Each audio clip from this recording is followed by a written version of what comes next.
Merhaba arkadaşlar. Kanalıma hoş geldiniz. Bugün de bu güzel bayan patik modelini çalışacağız. Bu şekilde verev yanlamasına giden bir model. Haki yeşil ve krem rengi kullandım. Altı bu şekilde. İnce bir dikiş. Hiçbir potluğu yok. Bir de arkasında bir dikişimiz var. Burun kısmında da bir ufak dikişimiz var. Şimdi birlikte isterseniz bu modelin yapılışına geçelim. Bu ördüğümü 46 ilmekle başladım. 36-37 aya rahat olur. 3 numara şiş kullandım. Benim elim pek fazla gevşek değil. Yani 38'i sıkar. Siz de benim gibi eliniz sıkıysa örgüde, yani çok gevşek değil elim, normal sıkılıkta, ilmek sayısını arttırarak örebilirsiniz. Şöyle bir şey göstereceğim size. Evet arkadaşlar, size şöyle ufak bir şema göstermek istiyorum. Şu şekilde sağ ve sol tek örülürken 8 sıra haroşa ördükten sonra 9 ilmek atacağız. Sağ tekte sağa doğru, sol tekte sola doğru atılıyor bu ilmekler. Kesmelerimizi yaparken gene iki tarafta da farklılık var. İsterseniz bu şemanın ekran resmini alarak aklınızda kalması açısından iyi olur. Şimdi şöyle ben Alize Extra Haki Yeşil renk numarası 100, bir de krem rengi. Patiğimiz şu şekilde duruyor mankenden çıkarttığım zaman. Bu tarafı düz, bu tarafı da böyle verev bir şekilde gidiyor. 46 ilmek ben attım. Örgünün ters yüzü ve haroşamı örmeye başladım. Ön yüzeye geldiğimde, ters örgümü ördüğümde bir sıra ilk haroşa diş sırasını elde etmiş olacağım. Bu şekilde 8 sıra örelim. 8 diş haroşa sırası olana kadar örelim. Ondan sonra ilmeklerimizi atıp birkaç sıra daha yeşil örüp krem rengiyle modelimize geçeceğiz. 8 sıradan sonra tekrar birlikteyiz. Evet arkadaşlar, ben 8 sıra 8 diş haroşa sırasını ördüm. 2 4 6 8. Şimdi bu sağ teki örerken model böyle bu tarafa gidiyor. Sol tekinde de tam tersi gidecek. Sağ tekini örerken o 9 ilmeği bu tarafa atıyoruz. Sol teki örerken şimdi bu tarafına atacağız. O yüzden şimdi 8. diş haroşamı ördüm, bitirdim. Arkasını çevirmeden önce şöyle 9 tane ilmeğimi atacağım. 3 4 5 6 7 8 ve 9. Ve şimdi bu 9 ilmekle birlikte ön yüzde 3 sıra daha, 3 diş daha haroşa sırası öreceğiz. Şimdi ilmeklerimi attım. Şunları şöyle arkadan alarak, bu ilk ilmek olduğu için örüyorum. Son ilmekleri düz alıyorum her zaman, kenarı şu şekilde düzgün çıksın diye. 2 3 4, şişten kaçırmayayım diye dikkatli olmaya çalışıyorum. 5 6 7 8 ve 9. Evet, attığımız ilmekleri ördük. Ters tarafındayım. Ve şimdi diğer ilmeklerimle devam ediyorum. Bu şekilde. Şimdi bu sırayı bitirdikten sonra ön yüzden ördüğüm zaman ilmek attığım sıranın ilk haroşa dişini örmüş olacağım.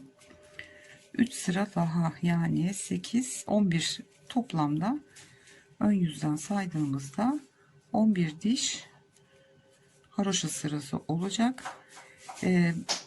Ben ters örgüyle ördüğüm için ön yüzünde haroşayı örerken 11. sıramı örüp bitirmiş oluyorum. Örgünün arka yüzüne denk geliyorum. 3 sıradan sonra buraya renkli ipimizi bağlayacağız ve şu örneğimizi koyacağız. 3 kere krem rengiyle örgü modelimizi koyacağız. Aralara 2 kere haroşa öreceğiz. En son 3 sıra haroşa örüp keseceğiz. Şimdi bu sırayı birlikte örelim. Çok basit ve çok güzel duruyor bu şekilde patikler. Bu ilmekleri atmamızın sebebi de şurada bir üçgenlik oluşturuyoruz. Bunu dikerken katlayacağız. Burun kısmını oluşturacak. Yani şuradaki şu kısmı oluşturuyor. Arka dikişten başlıyoruz, dikiyoruz, altını dikiyoruz ve en son bu uç kısmındaki şu ayrıntıyı birleştiriyoruz, dikiyoruz. Daha güzel duruyor, sipsivri durmuyor. O yüzden yapıyoruz onu. Şimdi böyle bu yeşille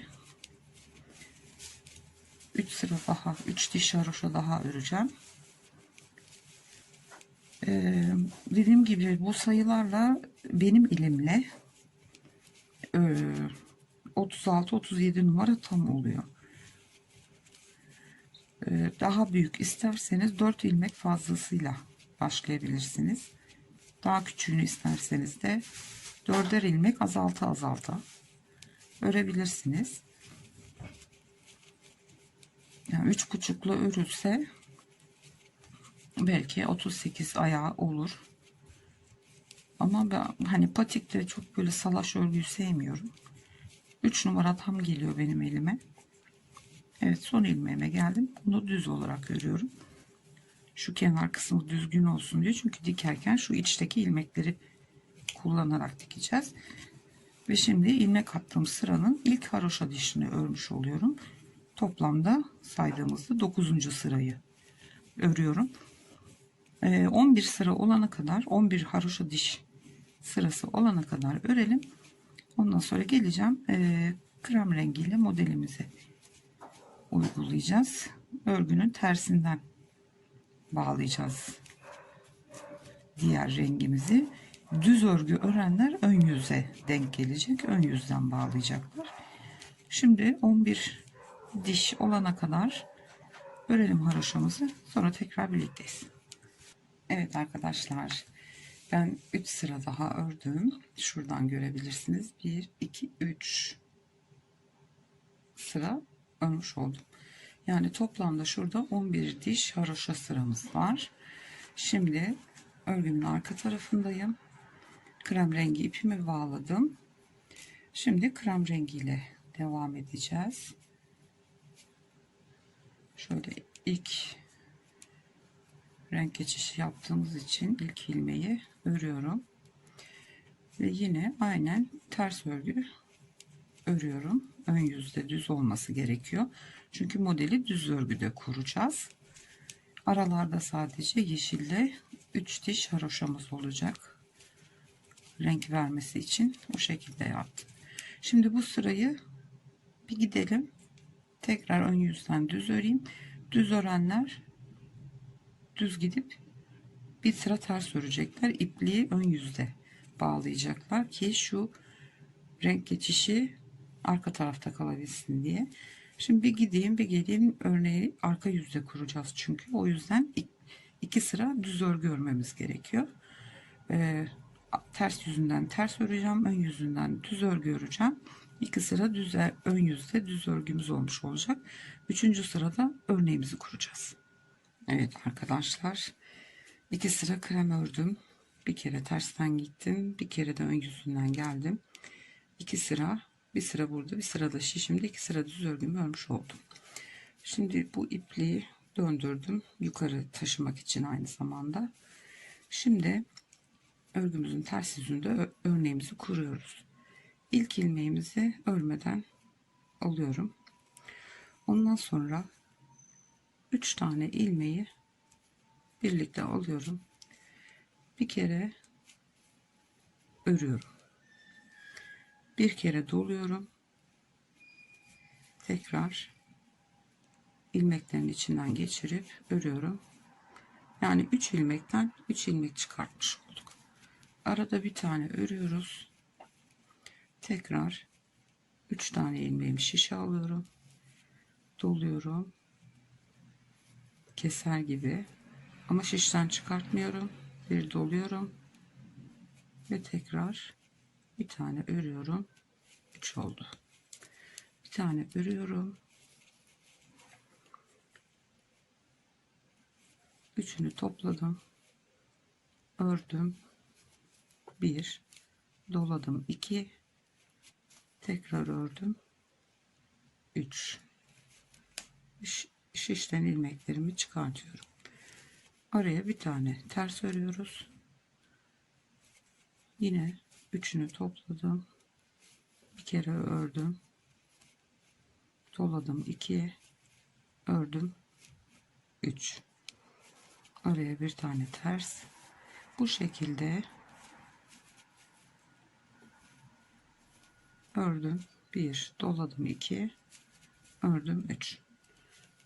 Bu şekilde sırayı başa kadar çıkalım. Sonra beraberiz. 2 ilmek eksik kalıyor. O yüzden aralarda arttırmamız gerekecek. Çünkü ilmek sayısını fazla atamayız. Şuranın mesafesinden burası daha uzun olmaması gerekiyor. O yüzden ben ördüm geldim, tabi sorun değil. Şimdi bir tane tekimi ördükten sonra bir tanesinde hemen şöyle ilmeğin yanından ilmeği çıkartıp şişe takıyorum ve bu üçünü birlikte veyahut arttırmadan 2 ilmek alıp içinden 3 ilmek çıkartabilirsiniz bu şekilde. Şimdi bir tane tek örelim. 3 taneyi öreceğiz. Evet, bir tane arttırma yapmamız yeterli geldi. Aradaki tekimi ördüm. Pardon, burada arttırmışız.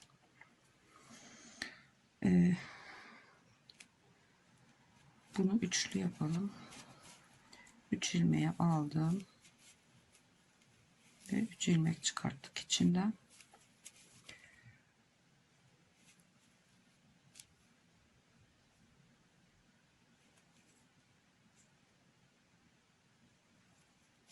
Bir tane örüyorum.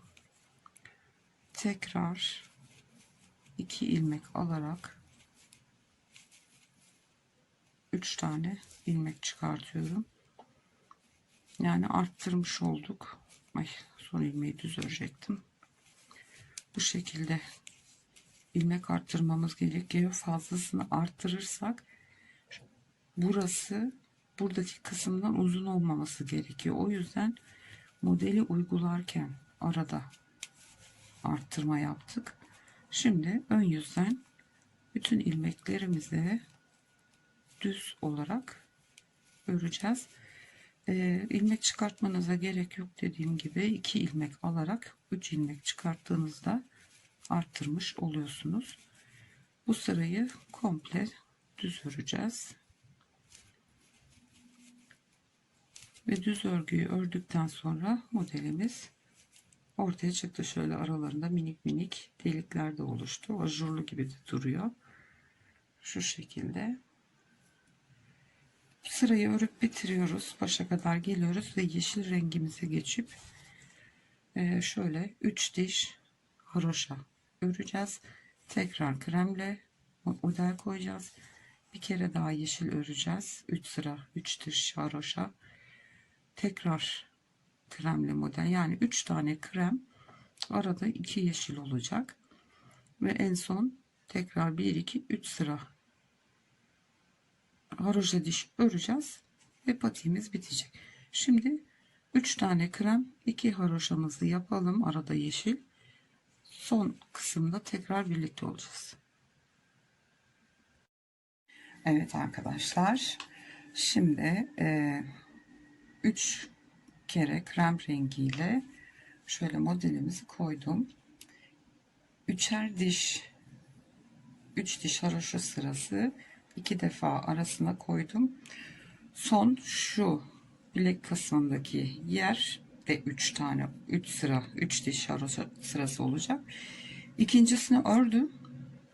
Şimdi buradan keserek geleceğiz. Üçüncü sırayı hem örmüş olacağız hem de bu tarafta olacak olan uzun parçayı, yani şu kısmı öreceğiz. Sağ ayakta ilmek arttırmasını bu taraftan ve şu parçayı bu taraftan örüyoruz. Sol tarafta buradan ilmek arttırıp şu içeride kalacak olan, birleştirip dikeceğimiz kısım, uzun parça da bu tarafta kalacak. Daha önce şemayı göstermiştim. Sağ teki örmüştüm. Sağ tarafa 9 ilmek fazladan atıp çıkıntıyı vermiştik. Yani şu olayı sağ tarafa uyguladık. Sol tarafta da şimdi yaptığımız gibi sol tarafa attık ve bu uzun parçamızı ilmek attığımız tarafta bırakmamız gerekiyor. Onun için şimdi sol teki örerken 3. haroşa diş sırasını örerken hem keseceğiz hem 3. haroşa diş sırası şu kısım oluşmuş olacak. Diğer ilmekleri zaten örüp başa kadar geleceğimiz için 3 sıramız burada tamamlanmış olacak. Şimdi 57 ilmeğimiz var toplamda. Bunun ikiye böldüğümüzde olmuyor. 56 ilmek varsayarsak 28 yapar. Bir ilmek fazla kalıyor.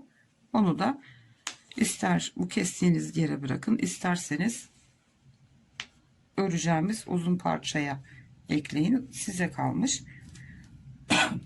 Toplamda bu 3 diş haroşadan sonra arka dikiş kısmına kadar 24 sıra daha öreceğiz. Sayalım hep birlikte.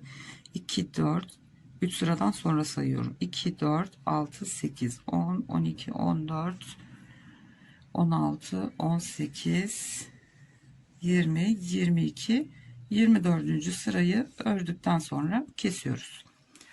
Şimdi buradan keserek hep birlikte gelelim.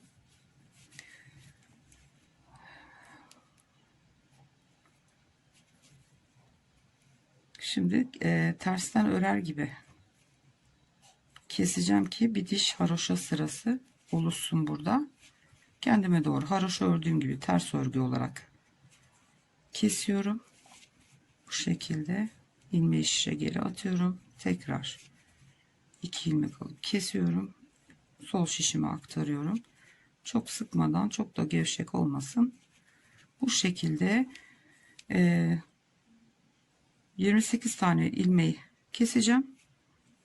Bu tarafı da 29 yapacağım. Tekli sayı olduğu için ikiye bölemiyoruz. Tam bir fazlayı ben bu öreceğim parçaya aktaracağım.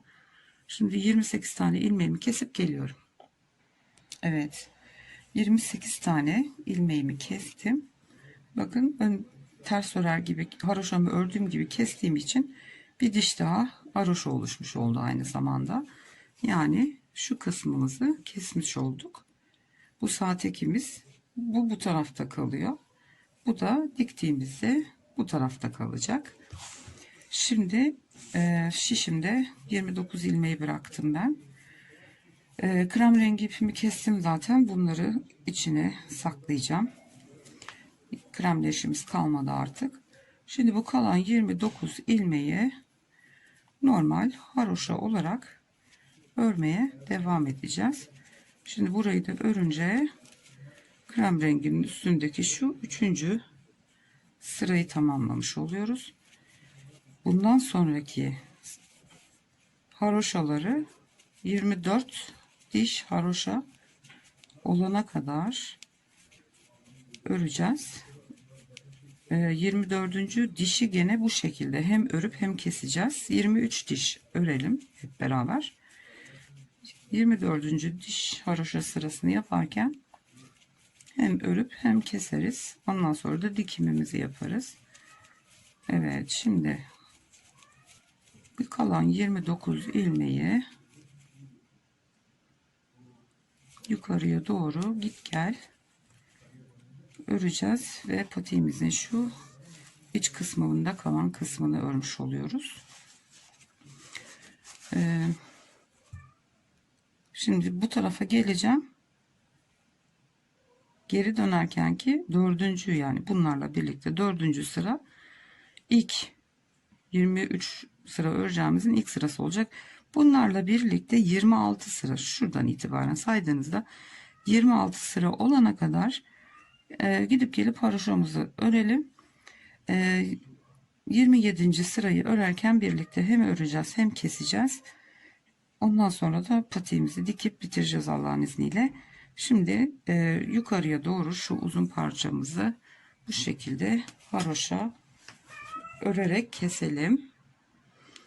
Evet, bu şekilde haroşalarımızı, kalan ilmeklerimizi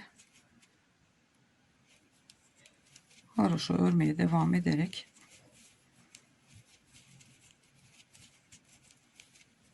ilerleyeceğiz.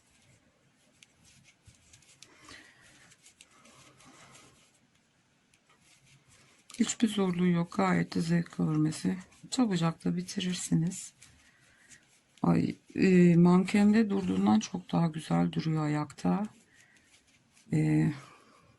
Şu kısımda yaptığımız ayrıntı, şu ilmeği atışımız, şu dikeceğimiz kısım burunun sipsivri durmasını önlüyor. Ayağı giyildi mi böyle yüzüyor. Bu manken ayaklar tabi normal insan ayağı gibi olmuyor. Ayağı giyildiğinde çok güzel ayağı sarıyor ve çok şık duruyor bence. Hem basit hem çok şık. Son ilmeği her zaman düz örüyorum. Şurasını düz olmasını istediğim için. Eğer tırtıklı istiyorsanız kenarını normal örüp devam edebilirsiniz. Evet, şimdi bu 3 haroşa sırasından sonra artık öreceğimiz sıraya geldik. Bundan sonra 23 sıra. Bu 3 sırayı da sayarsanız toplamda 26 diş haroşa sırası olduğu zaman 27. dişi birlikte keseceğiz. 26 sırayı bitireceğiz. Tekrar bu tarafa geleceğiz arka yüzden. Ön sıradan giderken hem 27. sırayı öreceğiz hem de kesimi yapıp bitireceğiz. Evet, şimdi arkadaşlar 26 diş haroşa sıramızı örene kadar bu şekilde devam edelim. 27. sırada tekrar görüşüyoruz. Evet arkadaşlar, ben 26 diş, yani şu 3 sırayla birlikte 26 diş haroşa sırasını ördüm. 27. sıranın arkadan ilk sırasını ördüm ve şimdi bu ön yüzden hem kesip hem de 27. sırayı oluşturmuş olacağız. Şimdi hep birlikte hem keselim hem de son sıramızı örmüş olalım. 2 bu şekilde kesiyoruz. Tekrar kestiğim ilmeği şişe geçiriyorum. Bu şekilde bütün ilmeklerimizi kesiyoruz.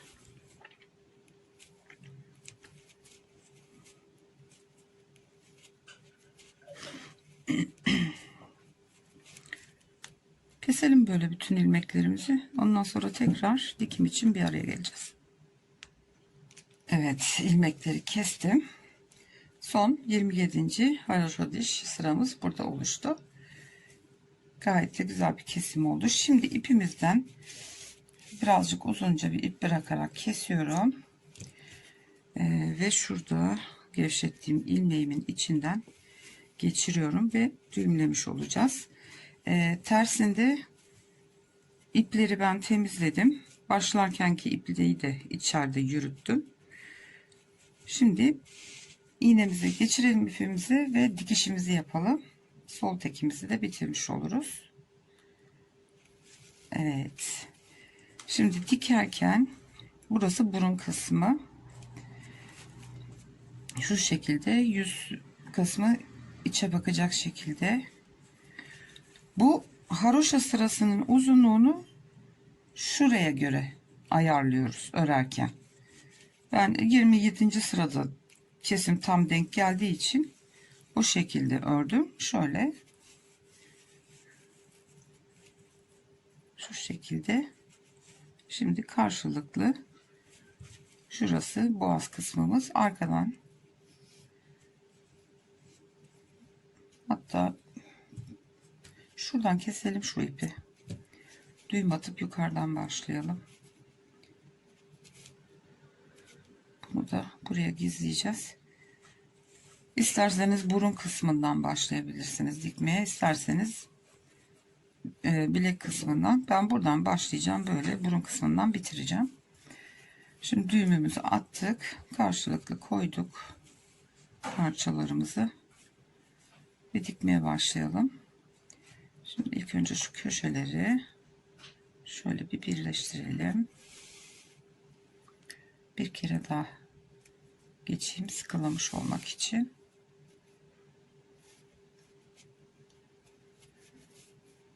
Evet. Şimdi şu düz örgü gibi görünen ilmeklerin içtekilerini, şuradakini şöyle, karşıdan da buradakini alacağız. Bu şekilde incecik bir dikiş olacak. Şuradan şimdi başlıyoruz ve bu şekilde ilmeklerin içe bakan kısımlarından karşılıklı dikeceğiz.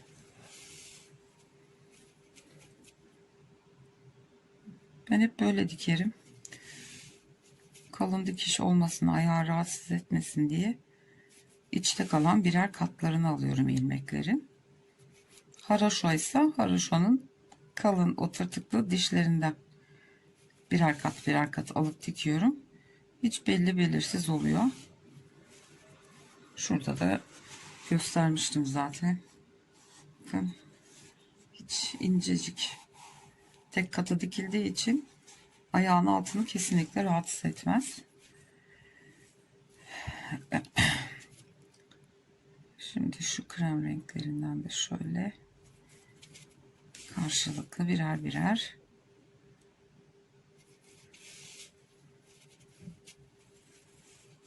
komple şimdi şu şekilde böyle dönelim. Şu kısma kadar gelelim isterseniz. Şu attığımız ilmek, fazla ilmeği, burun kısmını birlikte dikeriz. Evet arkadaşlar, burun kısmına kadar geldim. Şimdi o ilmek attığımız fazlalık kısmı olan yerdeyiz. Şimdi tam köşedeyim. Şu köşeyi böyle iki kat batarak battım bir kere, tam köşe olduğu için. Şimdi burada da bakın tam karşılıklı V şeklinde ilmeklerimiz var. Onların şu içteki şu katlarını alarak dikelim.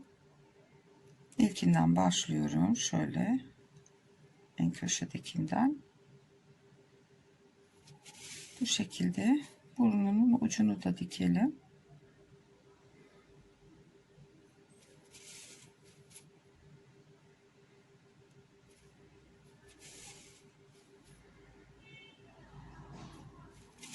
Şöyle birer ilmek birer ilmek.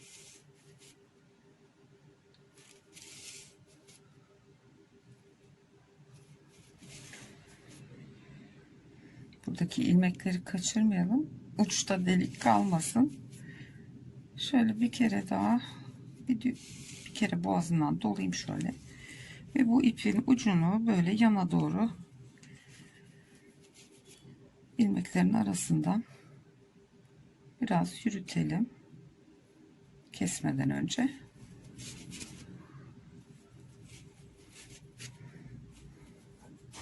İpten yese büküldü. Şunu bir düzelteyim. Evet. Şimdi birazcık yürüteceğim.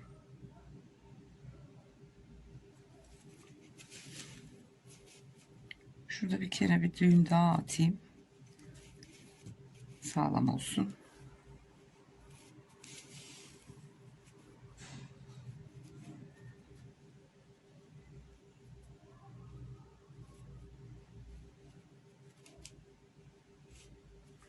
Evet, bir kere daha düğümledim. Bir kere daha ilerleyelim. İpin ucunu keselim. Evet, bu kadar yeterlidir. Ve kesiyorum. Diğer ipliklerin hepsini temizlemiştim zaten. İplik yürüttüğümüz için şu kremleri gizledim buralarda. Evet arkadaşlar, patiğimiz bitti. Şöyle düzünü çevirelim hemen. Evet.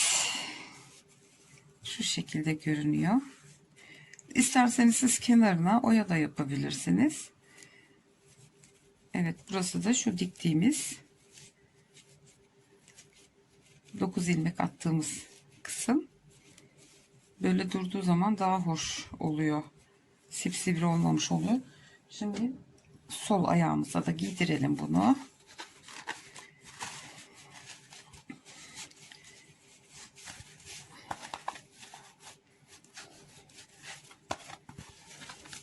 Aslında canlı ayak kullanmak lazım. Daha güzel duruyor. Yani ayakta çok daha hoş duruyor model. Bu manken olduğu için de böyle, bilmiyorum. Şöyle giydirelim.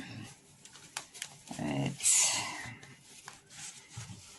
Gördüğünüz gibi biri bu tarafa doğru bakıyor. Sol tarafta sola doğru dönüyor. Şu şekilde çevirirsem şöyle, çok şık oldular. Ben çok sevdim. Buradan da ipliğimiz dışarı çıkmış. Onu da saklayalım. Evet. Hepsi bu kadar. Yani krem rengiyle çalıştığım yerlere uysun diye krem rengiyle oyada, ya da siz hangi renk kullanıyorsanız oyanızı da yapabilirsiniz. Evet arkadaşlar, bu patiğimiz de bu kadardı. Umarım sevmişsinizdir. Ben çok sevdim. Çok da zevk gördüm. Aslında bu aralara istediğiniz rengi koyabilirsiniz. Düz modelsiz de çalışabilirsiniz. Ben öyle minik bir yıldız koydum işte. Tamamen sizin zevkinize kalmış bir şey. Renklerle ve modellerle oynamak. Evet arkadaşlar, videomu beğendiyseniz beğeni ve yorum yapmayı unutmayın. Kanalıma abone değilseniz ücretsiz olarak abone olabilirsiniz. Yanındaki zili de aktif hale getirip tümünü işaretlerseniz kanalıma yükleyeceğim her videodan anında haberdar olabilirsiniz. Kendinize çok iyi bakın. Bir sonraki videoda görüşmek üzere. Hoşça kalın.